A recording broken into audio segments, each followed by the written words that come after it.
Assalamualaikum warahmatullahi wabarakatuh. Bayangin begini Bapak Ibu dosen, standar naik jabatan dosen sekarang itu makin tinggi.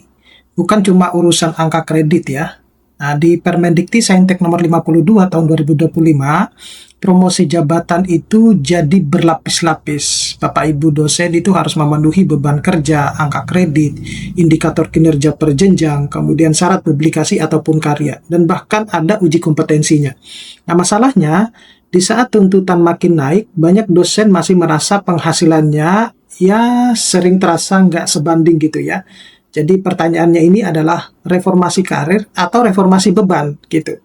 Nah, kalau ada dosen muda yang lagi ngejar lektor atau sudah lektor dan mengincar ke lektor kepala, Anda perlu menonton ini sampai habis. Karena ada beberapa poin yang kelihatannya kecil di aturan, tetapi efeknya bisa bikin promosi Anda mundur setahun, 2 tahun, atau bahkan bertahun-tahun ya, kalau misalnya kalah strategi. Nah, di video ini saya akan bedah dengan bahasa yang lebih sederhana.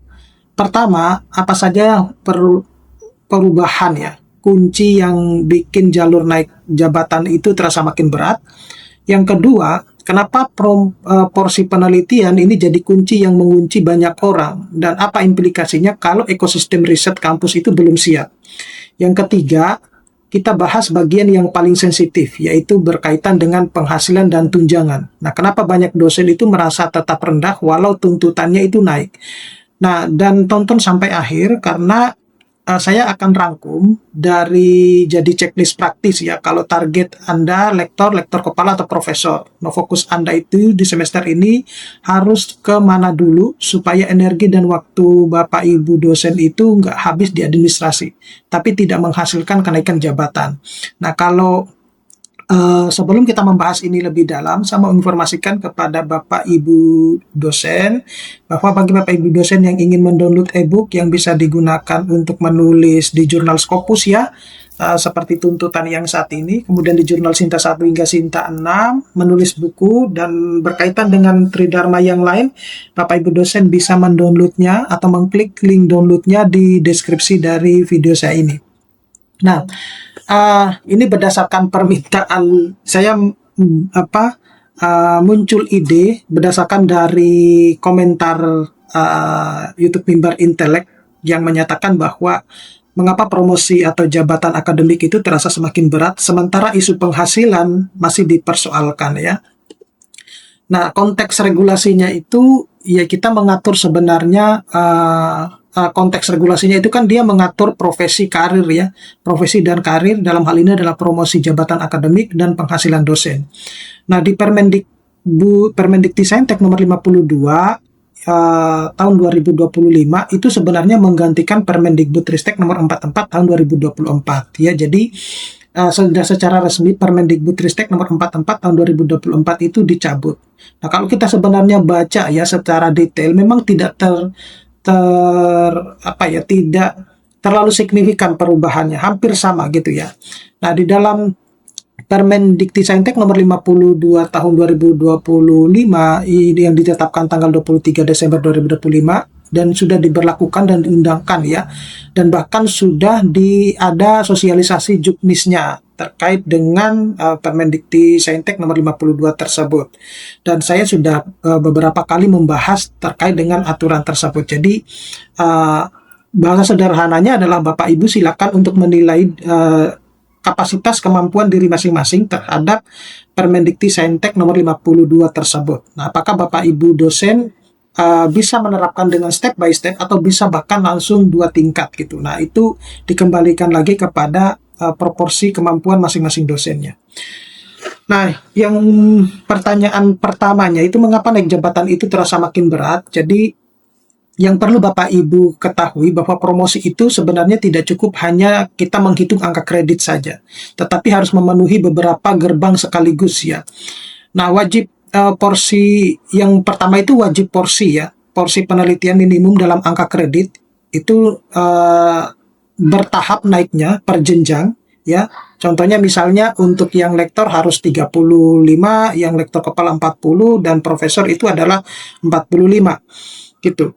Kemudian yang tidak kalah penting itu adalah wajib indikator kinerja dosen ya, atau KPI ya, per jenjang. Sebenarnya indikator kinerja dosen ini itu Bapak Ibu dosen kalau sementara ini ya, belum diterbitkan aturan yang baru, indikator kinerja dosen itu Bapak Ibu dosen bisa melihatnya di Permendikbud nomor 500 tahun 2024. Itu tidak lama setelah Permendikbud nomor 44 itu diterbitkan, baru diterbitkan yang Permendikbud itu, ya, yang nomor 500 itu.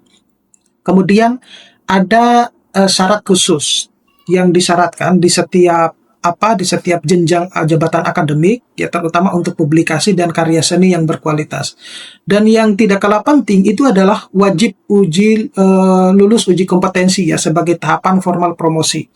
Nah, sejauh ini saya sudah membaca dokumen uji kompetensi, tetapi itu lebih diutamakan atau lebih diproporsikan untuk yang ASN. Dan kalau saya lihat itu sepertinya tidak cocok untuk yang ini, menurut versi saya Bapak Ibu dosen ya. Silakan Bapak Ibu dosen bisa saya bisa dikoreksi jika kalau saya salah. Itu kenapa saya bilang tidak cocok untuk dosen, baik itu ASN maupun non-ASN, karena ada bagian poin-poin yang menurut saya itu tidak make sense gitu ya. Nanti Bapak Ibu dosen bisa mendownload ya di BKN nomor 1 kalau nggak salah. BKN nomor 1 tahun 2026, itu yang berkaitan dengan uji kompetensi. Nah, kalau kita lihat di pasal 40 terkait dengan promosi ke lektor, jadi pertama itu kita harus memenuhi beban kerja ya selama 4 semester atau 2 tahun itu. Kemudian memenuhi angka kredit dengan proporsi penelitian minimal 35%. Ya, ini masih banyak yang bingung tapi sudah saya jelaskan ya. Kemudian ada memenuhi indikator kinerja dosen pada jabatan akademik lektor. Nah, Bapak Ibu dosen bisa melihat sebenarnya indikator kinerja dosennya itu untuk yang lektor itu seperti apa, dan syarat khususnya tentunya harus minimal publikasi ya ilmiah atau satu karya seni yang berkualitas dan harus lulus uji kompetensi. Dan berikutnya itu adalah yang di pasal 41 itu promosi ke lektor kepala. Jadi untuk ke lektor kepala ya tentu harus memenuhi beban kerja sama ya. Juga harus memenuhi angka kredit proporsi penelitiannya itu 40%. Nah, sisanya yang lain itu sama, cuma nanti publikasinya itu yang level publikasinya yang berbeda-beda ya. Nah, untuk ke profesor, profesor ini dia tentu harus wajib doktor atau doktor terapan ya, subspesialis, kemudian wajib pengalaman 10 tahun sebagai dosen tetap ya, tidak lagi seperti yang dulu itu 10 tahun itu dimulai dari jabatan akademik pertama. Kalau yang ini dia diangkat sebagai dosen tetap ya, dihitungnya mulai tahun itu. Kemudian angka kredit penelitiannya itu 45% ya, memenuhi indikator kinerja dosen, wajib sertifikat pendidik, dan syarat khusus itu minimal 2 publikasi ilmiah ya atau 2 karya seni berkualitas serta lulus uji kompetensi.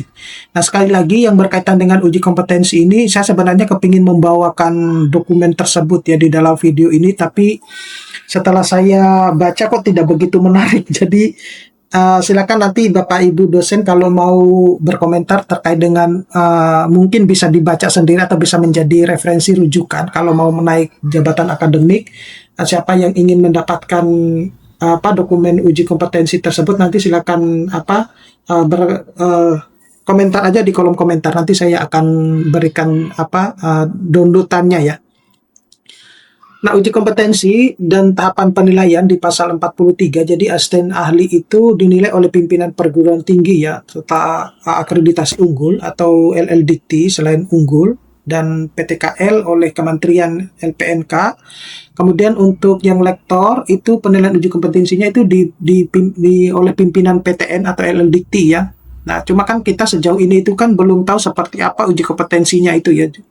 Kemudian untuk lektor kepala juga sama ya, ada yang PTNBH tertentu dan diatur oleh direktorat. Kalau untuk lektor kepala itu langsung ke pusat ya, terutama kalau yang PTS, jadi tidak melewati LLDT ya. Nah, sedangkan untuk yang ke profesor ya semuanya harus di pusat ya, direktur jenderal atau di kementerian lah.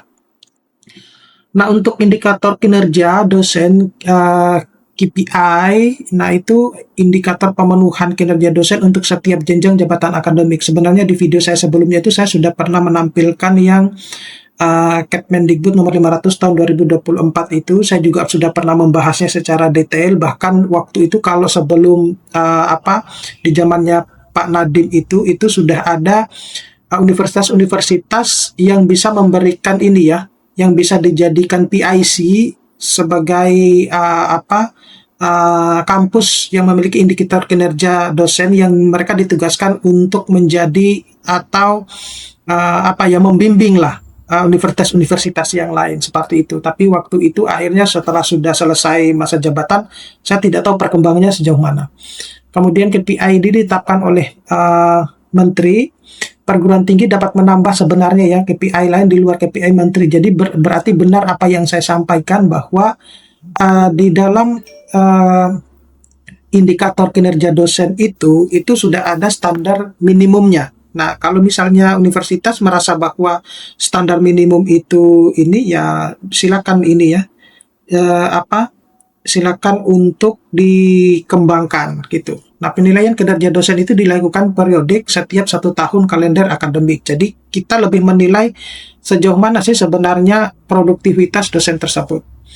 Untuk penghasilan, apa yang diatur di dalam Permendikti-Saintek nomor 52 tahun 2025. Jadi yang diatur untuk penghasilan dosen itu berkaitan dengan tunjangan profesi dosen ya ASN setara dengan 1 kali gaji pokok, kemudian tunjangan khusus dosen ASN, kemudian tunjangan kehormatan profesor ASN itu 2 kali gaji pokok ya. Kemudian untuk yang dosen ASN, non ASN itu adalah tunjangan profesi dan khusus itu disetarakan dengan 1 kali gaji pokok dosen ASN, dosen PNS dengan ketentuan ya.